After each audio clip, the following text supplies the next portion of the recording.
यीशु की मृत्यु और पुनरुत्थान। यीशु अपने चेलों के साथ एक छोटे से पहाड़ी स्थान पर बैठा था। हवा हल्की बह रही थी और सूर्य की किरणें उन पर पड़ रही थीं। यीशु प्रेम से उन्हें परमेश्वर के राज्य के बारे में शिक्षा दे रहे थे। चेले मन लगाकर सुन रहे थे। थोड़ी देर बाद यीशु गंभीर होकर बोले, मैं यरूशलेम जाऊंगा और वहां मुझे दुख सहना होगा। मुझे मार दिया जाएगा, परंतु तीसरे दिन मैं जी उठूंगा। चेलों ने आश्चर्य से एक दूसरे को देखा। वे समझ नहीं पाए कि यह सब क्यों होना है। मार्ग में चलते हुए यीशु ने फिर कहा, मनुष्य का पुत्र मनुष्यों के हाथ में पकड़ा जाएगा। वे उसे मार डालेंगे, पर तीसरे दिन वह जी उठेगा।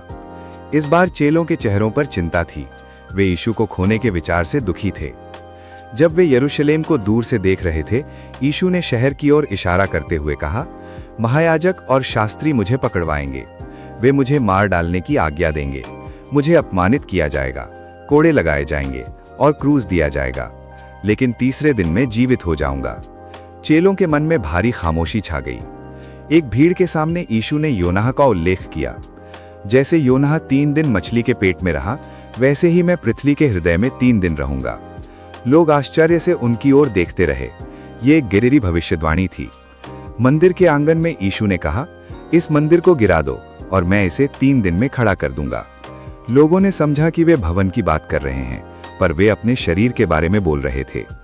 रात को जैतून के बाग में यीशु प्रार्थना कर रहे थे। दूर से जलती हुई लालटेनें दिखाई दे रही थीं। गिरफ्तारी का समय आ चुका था। यीशु शांत थे, क्योंकि वे जानते थे कि यही परमेश्वर की योजना है। यीशु ने भारी क्रूस उठाया और गोलगोथा की ओर चले। लोग दूर से देखते रहे। उनकी चाल में थकान थी, पर उनके चेहरे पर शांति। वो भविष्यवाणी अब पूरी हो रही थी। क्रूस पर यीशु ने अपने अंतिम सांसों में भी कहा, हे पिता, इन्हें क्षमा कर। आकाश धीरे धीरे अंधेरा होने लगा। यीशु ने अपनी जान दे दी, जैसा उन्होंने कहा था। तीसरे दिन सुबह जब स्त्रियां कब्र के पास पहुंची, तो पत्थर लुढ़का हुआ था। कब्र खाली थी। यीशु वहां नहीं थे। अचानक प्रकाश से भरी आकृति उनके सामने प्रकट हुई। ये स्वयं पुनर्जीवित यीशु थे।